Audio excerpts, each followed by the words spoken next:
Жақында ғана бала тәрбиесіне қатысты жақсы бір кеңес оқыдым. Еш уақытта баланы жан-жануарға теңеп еркелетуге болмайды екен. Біз баланы еркелеткенде күшігім, мысығым деп ойланбай айтамыз. Ал ашу үстінде ұрысқан кезде кейбір ата-аналар жағымсыз сөздердің аузынан қалай шыққанын да байқамай жатады. Аузыңыздан шыққан әрбір сөзіңізге абай болыңыз. Сіздің ұрысқаныңызда, еркелеткеніңізде ұрпағыңызға айтқан дұға, тілек. Ал ата-ананың дұғасы қабыл болары сөзсіз. Армысыз ардақты көрермен, эфирде ана мен бала және мен Қарақат. Сонымен бүгінгі бағдарламаның мәзірі мынандай. Дүкенге барған кезде балаң жертек біліп жатып алады. Неше нәрсе дүкеннен алуға болады екенін анаң саған айта ма? Я. Екі нәрсе ма, үш нәрсе ма? Екі нәрсе. Екі зат алуға келістіңіз бе? Сол сөзіңізде тұру керексіз. Жүкті әйелдер сол бүйірімен жату керек. Өйткені оң жақта жатқанда және арқамен жатқанда үлкен тамырлар өтеді. Оларды басып жатуға болмайды. Салтанаттың тағы бір қыры бар, өзінің бір ән жазып қоятыны бар. Жанашырым жалғыз өзім ғанасың, батыс пенен күншығыстың арасын.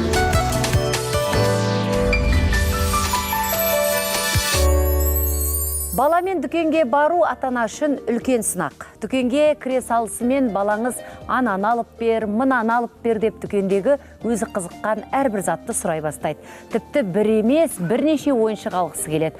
Оның үстіне алып бермесеңіз, қоймай жылайтын да кездері болады. Мұндай жағдайда ата-аналар не істеу керек? Жалпы баланың сұраған затын алып беру, қалағанының бәрін орындау қаншалықты дұрыс? Бұл туралы психолог маман Серікгүл Сәли айтып берсін. Қош келдіңіз, Серікгүл ханым. Енді ана ретінде жақсы түсінеміз. Дүкенге барған кезде балаң ананы да алып бер, мынаны да алып бер деп мазаңды алып жатады. Тіпті жерге жылап, жертек біліп жатып алады. Жалпы сол дұрыс па? Не істейміз? Алып беруіміз керек пе? Әлде сол жерде жылатып, бір-бірімізді уатамыз ба? Қалай болады өзі жағдай? Жағдай түсінікті. Негізі бұл екі жағдайда болады. Біріншісі, баласын көбірек тыңдамайтын ата-ана баланың не қалайды екенін жалпы көп түсінбеген кезде бала өзін тыңдату үшін осындай не дейді, айқай, шу, жылау, жерге жатып, айғайлау, өзінің талабын орындатуға осындай бір жағымсыз әрекет арқылы барады. Егер сіз балаңызды тыңдамайтын болсаңыз жалпы.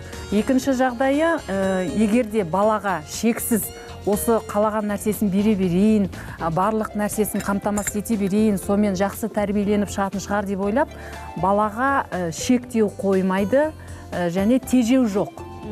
Алып бере береді, сол кезде бала бәрі менікі болуға тиіс, сен маған бере бердің, одан сайын бере беруге тиіссің деп. Екінші жағы осындай жақпен басталады.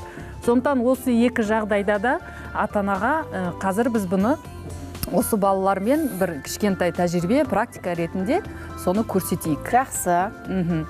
Сонымен бірінші жағдай, сіз балаңызды көп тыңдамайсыз. Баласын тыңдауға ата-ананы үйрету керек біріншіден, және балаға өзінің ішіндегісін, өзінің түсінігі жайлы ата-анасына айтуға үйрету керек. Бұның бастамасы мынандай: балалар, қазір біз сендермен мынандай ойын ойнаймыз кішкентай. Кім маған ертегі айтып бергісі келеді бізге? Не? Сен ертегі айтып бергің келеді, е? Атың кім сенің? Жанболат. Жанболат қазір бізге ертегі айтады. Біз басқамыз соны тыңдаймыз. Жанболаттың ертегінің ішінде кім болады? Жанболат, мынаның ішінен сен біреуді таңдап алшы. Кім болады ертектің ішінде? Ертеде кім болады? КамАЗ. КамАЗ машина болады. Оның қасында тағы кім болады? Осының қасында Бұл не нәрсе мынау? Не бұл? бұл піл. Піл бұл. Піл деген жануарды білесің ба сен? Я. Болды, осы екеуі болды ма? Тағы да аласың ба біреулерді? Тауы алам. Кімді аласың? Аламын. Кімді аласың? Ол не нәрсе? Басқасы сенің ертегіңе керек жоқ па, Жанболат? Ол ойыншық қой. Басқасы керек жоқ, басқасын алып қоямыз. Ал бастаймыз. Ертеде КамАЗ болады, я?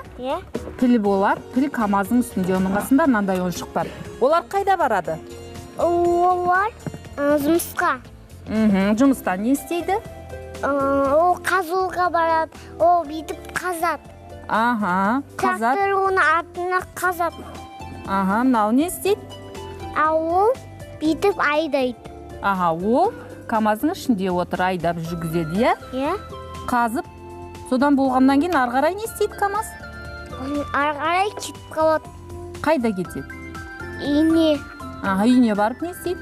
Үйіне барып тамақ жеп ұйықтайды. Ұйықтап, демалады. Иә.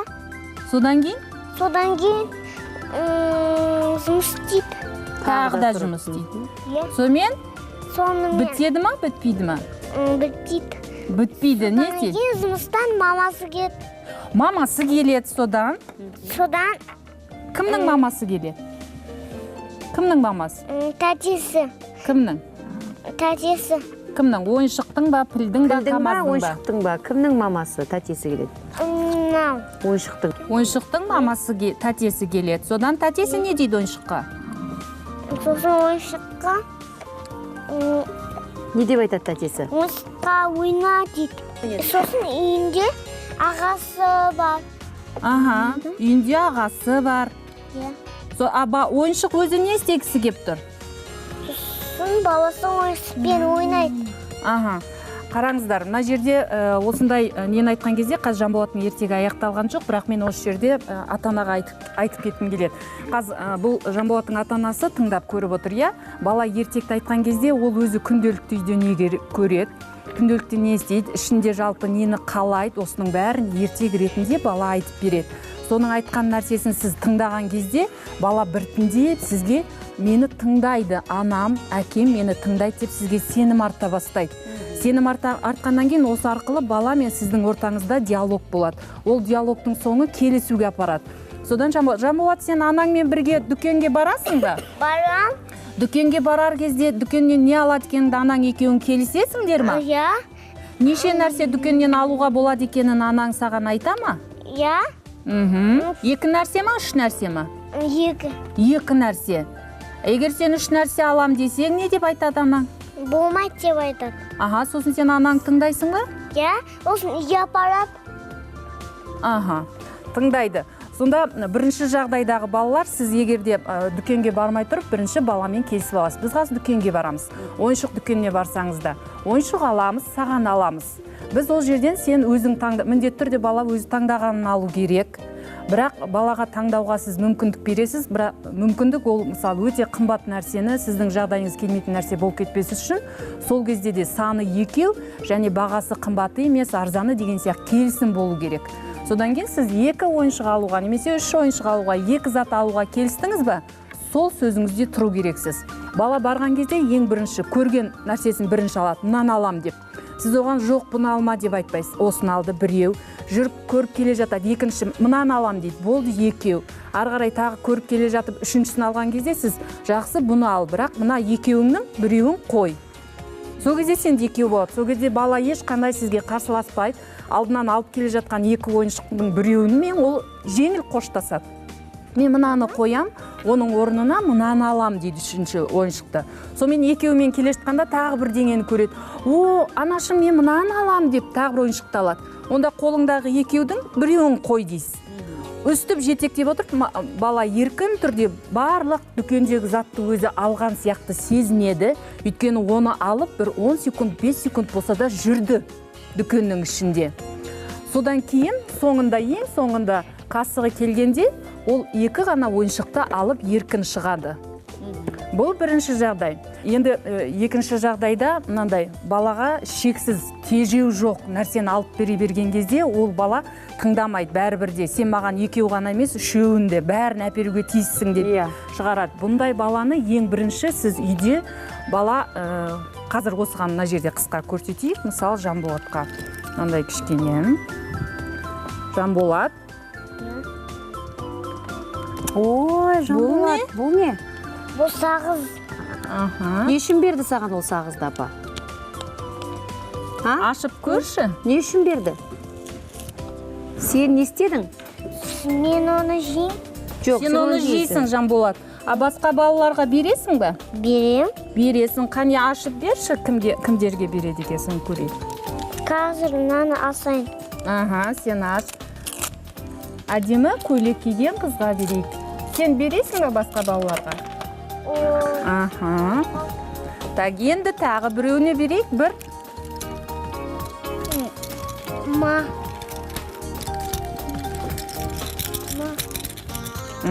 Кім беріп жатыр? Жанболат беріп жатыр балалар. Сендерге ұнамай ма осындай?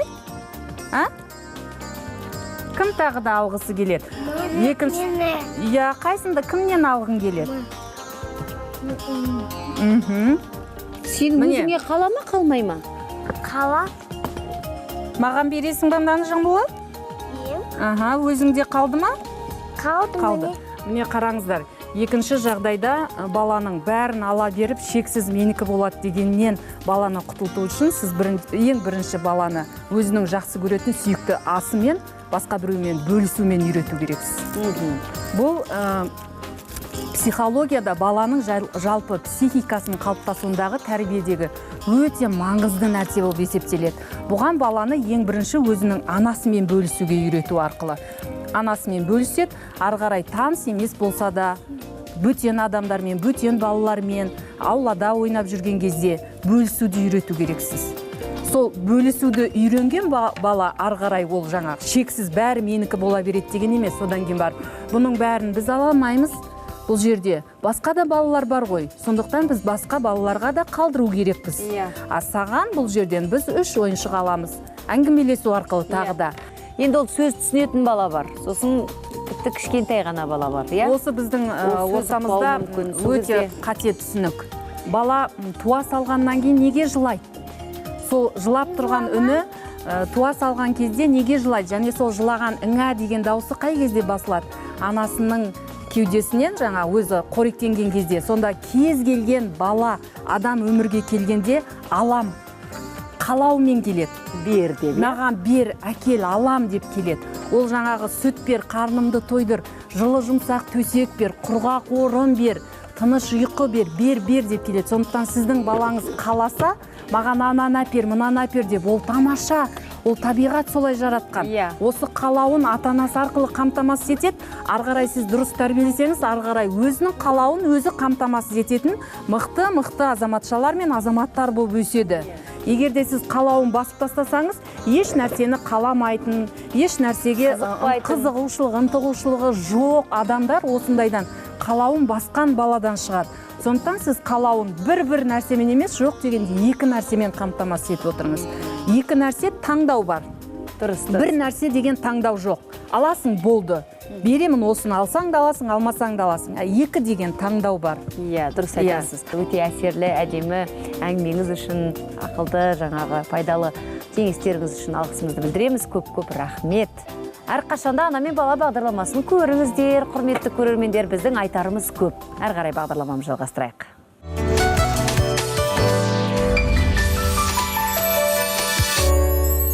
Дана халқымыз 3 нәрсенің алдын ал дейді. Аурудың, жаудың және қайта қозған даудың. Соның бірі әрі ең маңыздысы аурудың алдын алу жолдары жайлы дабыл қағып жүрген дәрігерлеріміз бүгін біздің студиямызда. Президент іс басқармасы медициналық орталығы орталық клиникалық ауруханасының дәрігерлері Айгүл Серікбайқызы мен Гүлнар Қалимұратқызы біздің студиямызда қош келдіңіздер. Енді күні кеше 7 сәуір денсаулық сақтау күні аталып өтті. Сол жағынан біз өздеріңізді бүгін әдейі бағдарламаға шақырып отырмыз. Сіздердің орталықтарыңызда бірнеше кеңес кабинеттері бар екен. Соған тоқталып өтсек. Бұл шара 1950 жылдан бастап 7 сәуір күні жаңағы денсаулық күні деп аталып кеткен. Себебі бұл жаңағы дүниежүзілік денсаулық сақтау ұйымының құрастыруына байланысты сөйтіп аталды. Біздің ауруханамызда жыл сайын бұл акция дәстүр түрінде өтеді. Осы акцияның ең алғашқы мақсаты бұл жаңағы барлық халыққа, барлық адамдарға жаңағы медициналық қызметті алу қолжетімдігін қамтамасыз ету болып табылды. Тегін емес, қолжетімді. Қолжетімді әрине. Ақылы бірақ. Ақылы түрде жаңағы қызмет көрсету алды, бірақ та 50% жеңілдікпен қарастырылған. Сонда жағдай деймізді. Біріншіден, екіншіден жаңағы осы біздің ауруханамыздағы салауатты салтын сақтау орталығында жаңағы жұмыс істейтін мектептерде бұнда халық кез келген адам тегін түрінде консультация алуға сондай мүмкіндік біз бердік. Мысалы үшін біздің осы салауатты салтын қалыптастыру орталығында 5 мектебіміз бар. денсаулық мектеп деп атаймыз оларды біз. Иә, бұл мектептерге тоқталмас бұрын біз қазір назарымызды экранға аударсақ, жаңағы сіз айтқан акция туралы түсірілген бейне сюжетімізді тамашалап алайық, сосын сұхбатымызды жалғастырамыз. Бүгінгі күннің сәні берік денсаулық. Осы тақырыпта дүниежүзілік денсаулық күніне орай Қазақстан Республикасы президенті іс басқармасы медициналық орталығының ауруханасында 7 сәуір күні ашық есік күні жарияланды. Басты мақсатымыз ол мына салауатты өмір салтын қалыптастыру, аурудың алдын алу, профилактика жөнінде, аурумен күресу сияқты халыққа әрбір тұрғынға түсіндіру жұмысын жүргізу. Ресми шараның ашылу салтанатына арнайы келген Олимпиада чемпионы Ермахан Ыбрайымов орталық қызметкерлерін мерекелерімен құттықтап, салауатты өмір салтын насихаттауда спортшылар мен дәрігерлердің ұстанымы ұқсас келетінін атап өтті. Біздер спортшылар, медицина қызметкерлері тек қана адамның денсаулығын ойлайтын азаматтар болғандықтан, біздер осы күнге айрықша мән береміз. Арнайы келіп отырмыз Алматыдан. Құтты болсын.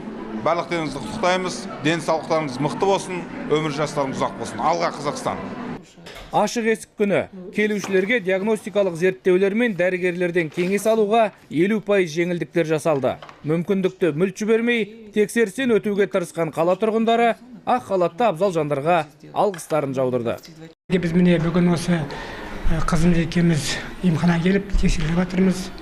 Дәрігерлер қалжыбат өте жақсы, жоғарғы категориялық дәрігерлер. Сондықтан бәрін қарап бізді емдеп жатыр енді. Ауырып ем іздегенше ауырмайтын жол ізде. Ол үшін күнделікті күйбең тірліктен уақыт тауып, дәрігерге тексеріліп тұрыңыз.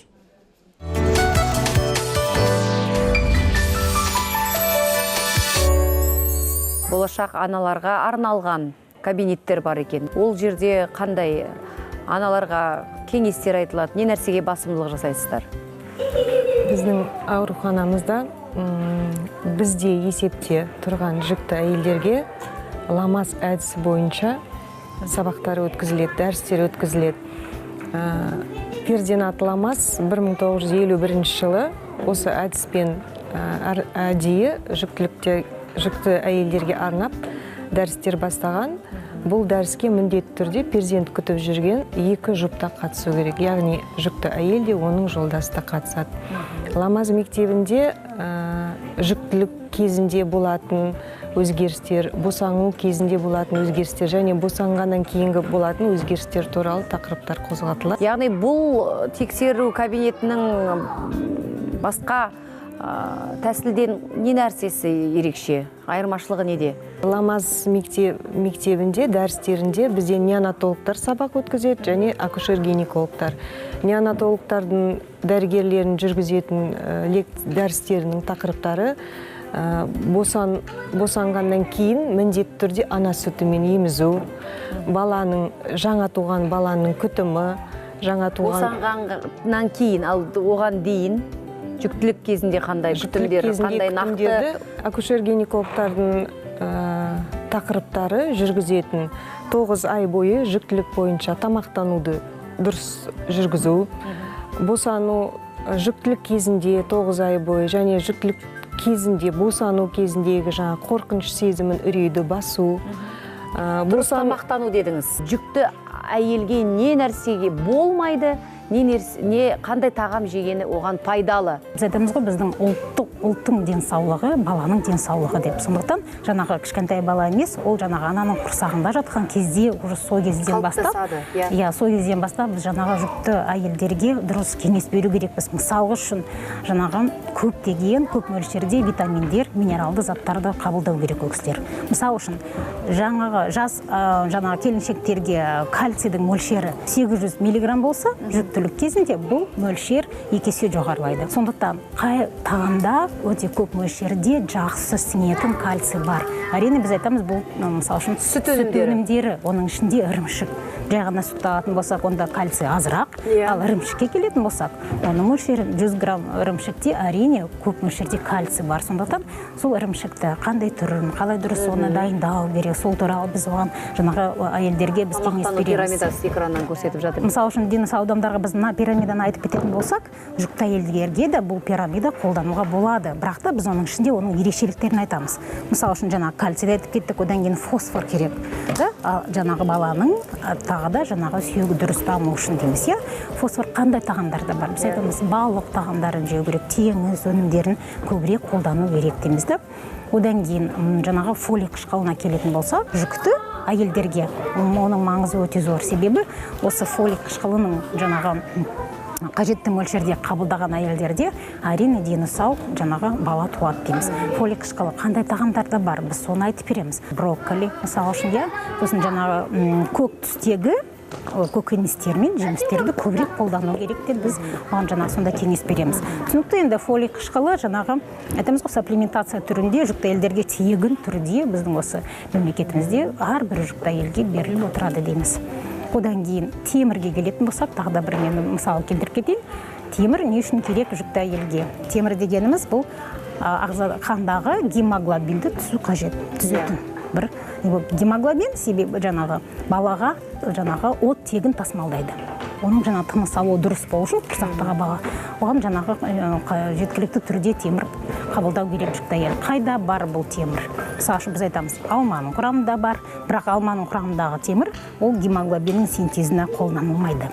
Ал еттің құрамындағы темір как раз таки сол жаңағы гемоглобин түзілуге қажетті жаңағы зат болып табылады. Бірақ бұл темір жай өзінің жақсы сіңу үшін оған аскорбин қышқылы қосылу керек. Сондықтан аскорбин қышқылына бай тағамдарды да біз ұсынамыз. Алма болсын, жаңағы қарақат дейміз де.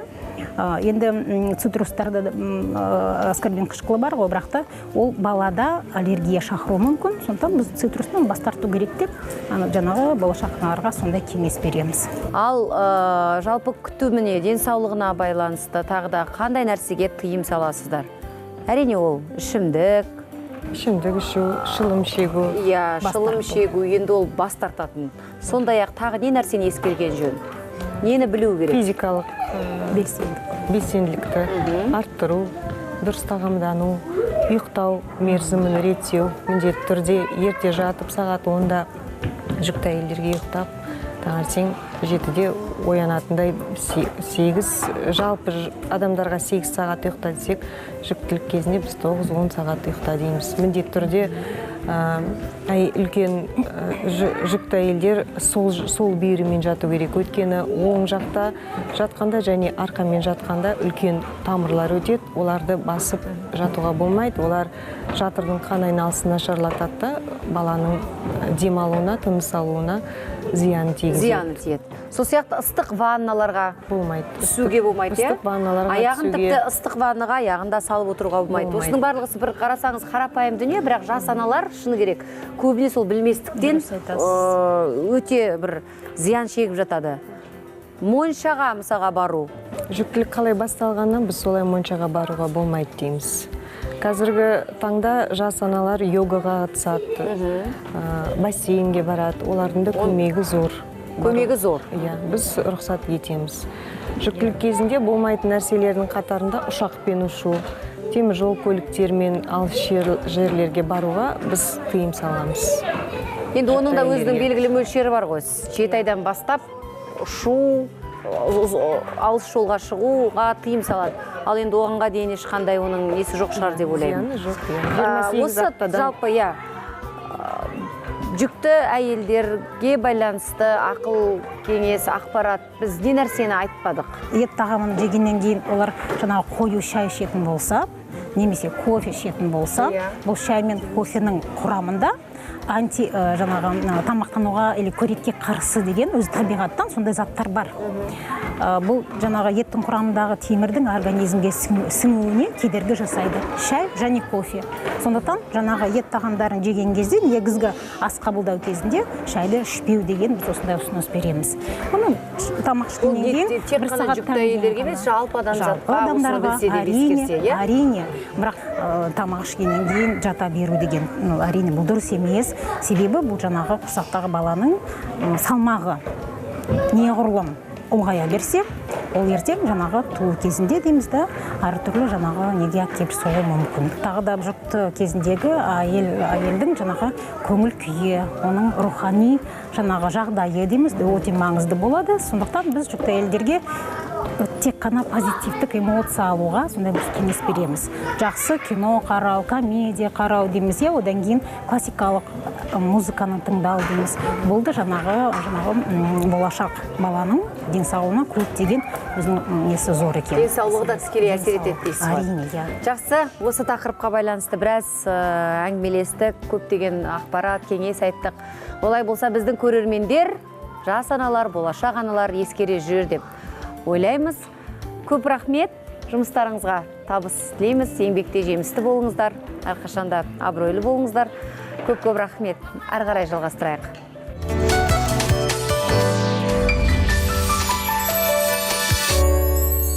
Еліміздегі әрбір 15-ші бала фастфудқа тәуелді деген қорытынды шығарды мамандар.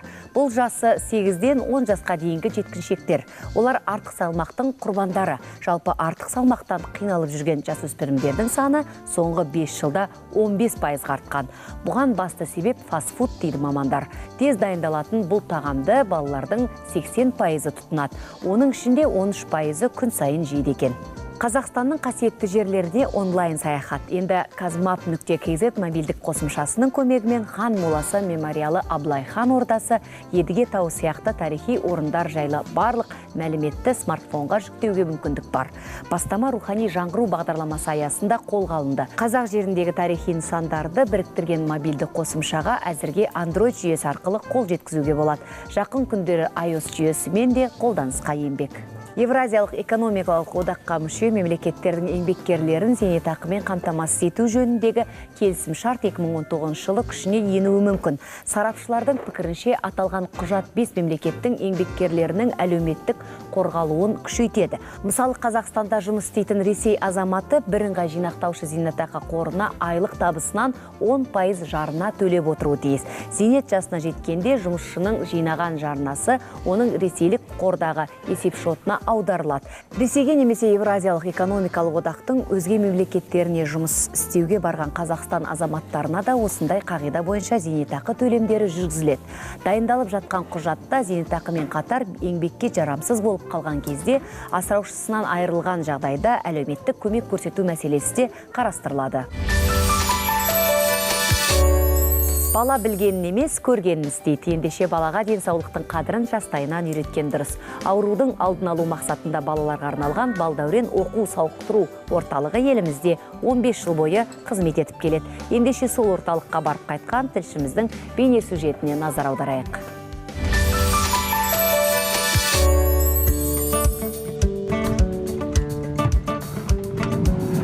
Армысыздар, құрметті көрермендер, біздер ана мен бала бағдарламасының ұжымы республикалық Балдәурен оқу-сауықтыру орталығына келдік.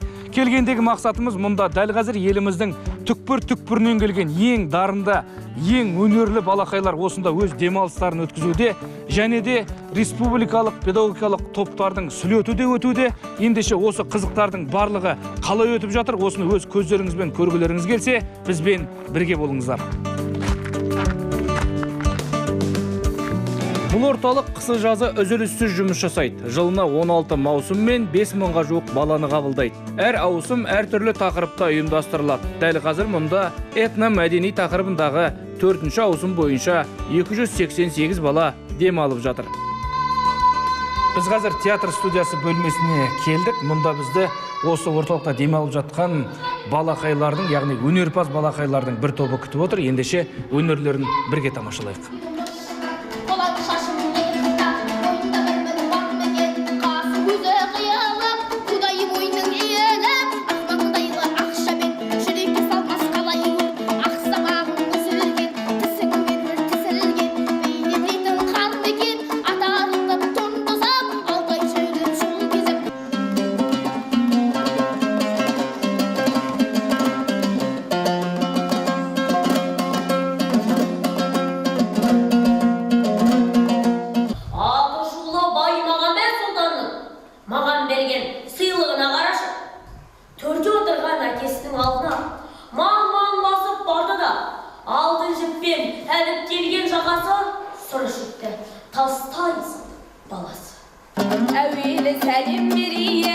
халқым мен мынау далама, әлдилеген әлпеште бақшашты ата-анама, шеруін бастап үйілдің шешіре шеткен данама, сейіт құл мен жалаң көзі төлемей қазбек әйтеке, Жанқожа батыр бабама.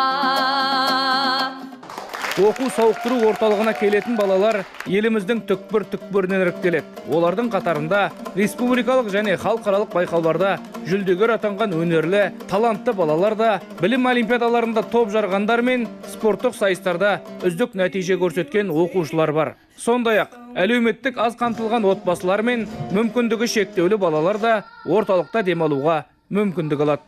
Менің аты жөнім Еркебекова Жанерке, мен Жамбыл облысынан келдім. Сіз Абай Құнанбаев атамыздың 200 өлеңін жатқа біледі екенсіз, Я, мен бұны 5-ші сыныптан бастадым. Әлі де жаттап келемін. Болашақта әлі жаттап қосамын деген ойдамын. Менің есімім Нақнұр Сәуле, мен Қызылорда облысы Қазалы ауданынан келдім. Мұнда мені термеші болғандықтан жіберді және термемен айналысқаныма 5 жыл болды, бітірдім.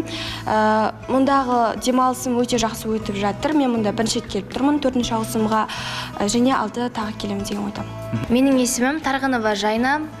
Мен Маңғыстау облысы Маңғыстаудан Шұғдық ауылынан келдім. Мені бұл жерге жіберген себебі мен Абай әндерін орындаудан жеңімпазымын. Бұл жерде балдәуренде маған өте қатты ұнайды. Таза ауа, керемет тамақтар және керемет достар және керемет ұйымдастырушы ұстаздарым бар. Өте бізге пайдалы нәрселерді үйретіп жатыр. Әр күніміз көңілді болуда. Менің атым Сайлау Нұрсте, мен Ақтөбе облысы Қобда ауданынан келдім. Негізі Махамбет Өтемісұлының мен 50 шақты өлеңін білемін. Балдәурен оқу сауықтыру орталығындағы күн тәртібі өте тығыз. Мұнда келген балалар тек демалыстарын қызықты өткізіп қана қоймайды. Аптаның 5 күнінде түске дейін мектеп бағдарламасы бойынша білім алса, күннің екінші жартысын түрлі үйірмелер мен шеберлік сағаттарын арнайды. Сондай-ақ балалар орталық ішіндегі медициналық кешенде сауықтыру бағыты бойынша дәрігерлерден емдік шараларды да қабылдай алады. Бізде 4 қабат бар. Бірінші қабатта алғашқы көмек көрсететін кабинеті бар, сосын фитобары бар. Екінші қабатта бар бізде физиотерапиялық отделениесі, тоқпен емдейтін кабинеттер, светпен емдейтін кабинет и 6 дәрігер бар. Орталық оқушыларды жылдың 4 мезгілінде де қабылдайды. Мұнда олар білім және ғылым министрлігі бекіткен жалпыға ортақ мектеп бағдарламасы бойынша білім алады.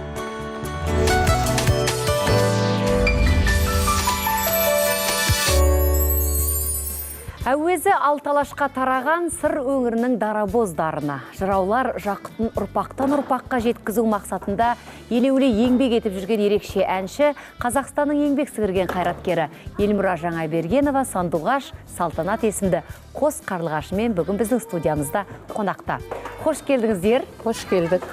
Ал Елеке, сізді танымайтын қазақ жоқ десем артық айтқандық емес, сіздің әрбір салған жырыңыз бірден адамның жүрегінде мәңгіге бір жатталып қалады. Өзіңіздің салмақты өнерде орныңыз бар. Және де мынау Сандуғаш деп жатырмыз, қыздарыңызды ертіп келіп, сіз бой жетіп қалыпты. Бұл балалардың да өнерден құр алақан емес екенін әлеуметтік желі арқылы білеміз. Олай болса жақынырақ танысып отырсақ. Ана мен бала бағдарламасы болғаннан кейін біз көбіне осы балаларды сөйлетеміз. Әрине. Ал қайсысы тұңғышыңыз, болашағынан не күтесіз, не нәрсеге әуесіз қыздарыңыз? Енді қылабойы тұңғышым мынау сіздің жаныңызға жақын отырған Салтанатым. Мен одан кейінгі Еркетайым Сандуғашым. Бұларды мен өзім саралтыным, ағалтыным, сарсандығым, ақсандығым деп еркелетеймін. Кішкентайларынан сол енді осы сарсандығымыз бен ақсандығымыз сіздерге бүгін келіп отыр. Салтанат өзі режиссер-аниматор негізі мамандығы.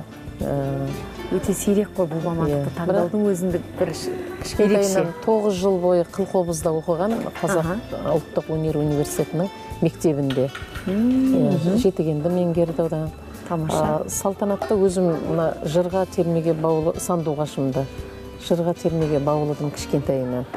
Керемет. Жыр термемен сусында өскен балалар енді ол ерекше ғой. Болашақта кім боламыз сонда? Болашақта мен екі мамандықты да ұстауым деп тұр. Біріншісі осы режиссер аниматор. Мультфильм түсіріп, сол Голливудты жаулағым келеді. О, не деген армандар асқақ. Бірінші арман. Екінші мақсатым осы қазақ халқының жырын, әнін айтқым келеді. Қылқобызбен. Яғни өнерден өнер саласындасың ғой, иә? Сондай-ақ Америкада біраз уақыт болып қайттың. 1,5 ай болды. Бұл не сапар еді? Қалай бардыңыздар Америкаға? Бұл сапар жалпы осы әншілік жағыммен болды, қобыз жағыммен. 40 қыз деген жоба. Бұның алдында 2 жыл бойы жаңағыдай іріктеу жүргізді. Орта Азия бойынша мынау Агахан деген халықаралық жаңа фонд бар. Сол мынау қазақтың түркі халықтарының жалпы музыкасына жанашыр қолдау көрсетеді. Сол осы Қарақалпақ халқының 40 қыз деген дастанның аясында Орта Азиядан 40 қызды таңдау керек болған. Сөйтіп, біздің қызымыз сол 2 жыл конкурс болды, соның бірлігі осы салтанат болды. Қазақ қызы несімен ерекшеленді? Мен таңдаған себебі қылқобызбен терме орындағаным болған шығар. Ерекше болды. Ерекшелігім. Не алдың өзіңе? Бұл жерде көбінесе алдым. Ел көрдім, жер көрдім, тіл үйрендім. Сондай-ақ енді анимация дедің. Ол осы сала бізде мультфильм, түсіру әлде болса кенже дамып тұр біздің елде. Жаңа өзің жақсы айттың. Менің осы Голливудты бағындыратын, осы саланы көтеретін бірден-бір маман болуды армандаймын дедің. Осы арманыңды бізде қолдаймыз, айналайын. Тілектеспіз, өйткені бізге керек бұл маман. Және өзіңнің осы күнде түсірген бір шағын мультфильмдерің бар сияқты. Экранға назар аударып, тамашалап алайық.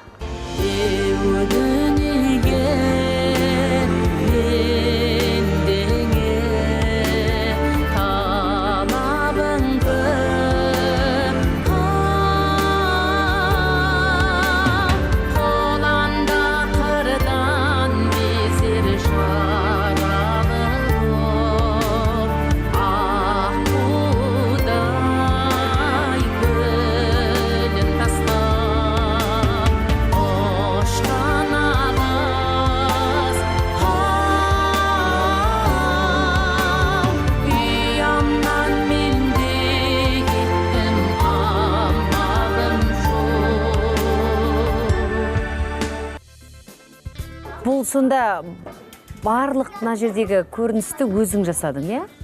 Иә, басынан аяғына дейін өзім монтажына дейін. Және білуімше анаңа арнадың. Бұл клип, иә, анам арнадым. Бұл жерде мына ән негізі өзім шығарған әнім еді, Қыз ғұмыр деген. Соны осы салтанатым анимацияға түскеннен кейін алғашқы жұмысымды ана сізге арнайын деп өзінің идеясы, өзінің сценарийі соны менен жасады.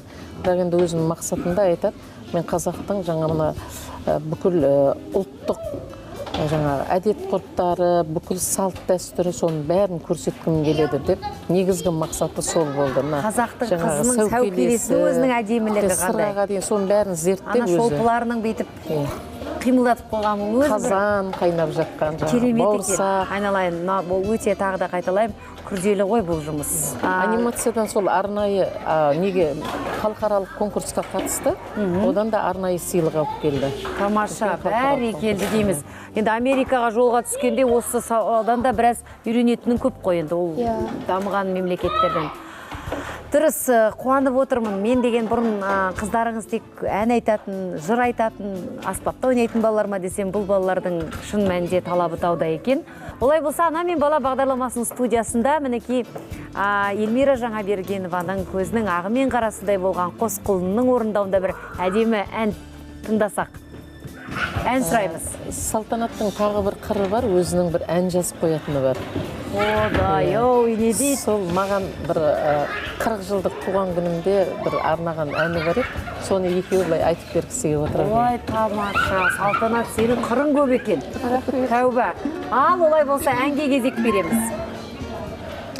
Жананашым мейірімдісің сен неткен, абыройын асқақтаудай неткен. Бір қолымен жылатпаған бесігін, бір қолығын бар әлемді тербеткен.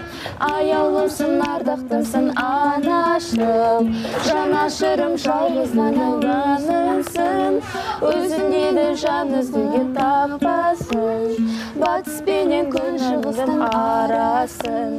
Аяулымсың, ардағымсың анашым, жанашырым, жалғыз өзім ғанасың, өзіңде жан іздесем таппаспын, батыс пенен күн шығыстың арасын, батыс пенен күн шығыстың арасын. Әрине бұндай ана таппайсыңдар. Тамаша екен, айналайын, әнің де ғажап. Енді елеке дейміз, сізді құрметтейміз ғой.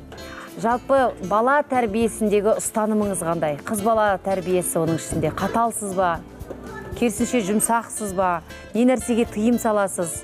Қыз баланың тәрбиесіне өте ерекше, кішкене қаттылау қарамаса, ол жаңа оттың басында, ошақтың басында балаға дұрыс тәрбие берілмесе, ертең бет алдына өзін қай ортада қалай ұстау керек екенін білмей қалады ғой деп, мен сәл қаттылау ұстадым бұларды. Бірақ Құдайға шүкір, екеуі мені әзілдеп ойнайды кейде. Біздің үйде бір қазақтың салт дәстүрлері деген кітап бар, үлкен. Соны әзілдеп маған кейде тиісіп ойнайды. Қазір енді бой жетіп қалды ғой. Ана сұры кітапты алып келейік па деп, ішінде бүкіл салт дәстүр бар ғой. Екеуі жаттап алған ғой соның барлығын. Киіз үйдің неше түрі бар, басқасын барлығын жаттап. Сонымен Құдайға шүкір, бұлар өте қазақи тәрбиеде өсті. Атасы мен әжесінің тәрбиесін көр. Мен енді кейде қатты болам, кейде еркелетіп алам. Қыз бала ғой енді қонақ. Сондықтан әр кезде әр қалай. Қатты айтатын жерде қатты айтам, тәтті айтатын жерде тәтті айтам дейсіз ғой. Солай. Қолыңызға домбыраңызды ұстап отырған кезде енді қалай сіздің керемет өнеріңізге кезек бермейміз? Енді ана мен бала деп бізге сондай бір, мен өзім өте ерекше жақсы көріп, жаңағы мейірлене отырып көрем осы бағдарламаны. Өзіңе де хабарласып айттым. Сондықтан балаларға арналғаннан кейін осы бірінші қызым шетінеп кетіп еді, осы салтанаттың алдында түрлі себептерменен. Содан кейін осы салтанатым жаңағы бойыма дарып, дүниеге келетінде қатты қуандым, өзім дайын екенімді перзент күтуге қатты дайындалдым соған. Содан кейін салтанатым дүниеге келгеннен кейін осы сандуғашым келді. Сонда осы салтанатым сандуғашым деп бір ән жазып едім өзім, қыздарыма арнап. Ол кезде мына сандуғаш кішкентай, жаңа қырқынан да шыққан жоқ. Жаңа аяғыма салып тербетіп отырамын да, салтанат қасымда ойнап жүреді. Екеуін бірдей еркелет отырып, әлде есебінде жазған болатын. Соны жаймен айтып берсің. Әрине. Өткен күндерге